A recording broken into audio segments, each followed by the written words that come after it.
So hey guys, what's up? So welcome to World News 28 News channel. So let's talk about how coronavirus enters lungs, affects breathing. In the picture still emerging on COVID-19, some trends have been noticeable as of now. Many of those infected have recovered, while less than 80,000 have died out of the nearly 1.4 million cases so far. But when it has killed, usually the elderly and those with the underlying conditions, the novel coronavirus SARS-CoV-2 has often done so by leading to the pneumonia, the eventual cause of death. How does the virus affect the lungs, outside lungs and inside? Once the virus enters the body, it can cause discomfort when it reaches the air passages on the outsides of the lung. These passages conduct air into and from the lungs. The virus injures the lining of the passageways and the body responds with an inflammation, which in turn irritates the nerves in the lining.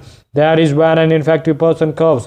Infection can be more severe if the virus goes past the lining of the airways and reaches the air sacs at the end of the air passages called alveoli. These sacs are responsible for the exchange of the gas in the lungs. If they get infected, the sacs respond with inflammatory fluids which fill all the air sacs.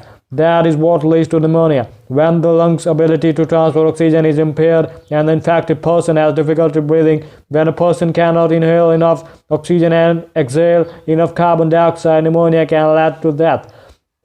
Who should worry? The description above is of those who are the most severely affected. In most cases, the individual will recover after showing symptoms of varying severity or none at all. The least serious patients will show no symptoms after catching the virus. Some others will get an infection in the upper respiratory tract as the lining of the lungs are described and will develop a cough, may also have a fever and will potential carriers of the virus. The symptomatic and mildly symptomatic groups are relatively small compared to those with somewhat more severe symptoms, resembling those we associate with the flu. In the experts' comments, Professor John Wilson, the president-elect of the Royal Australasian College of the Physician and Respiratory Physicians, said those with the flu-like symptoms are the largest group of the patients.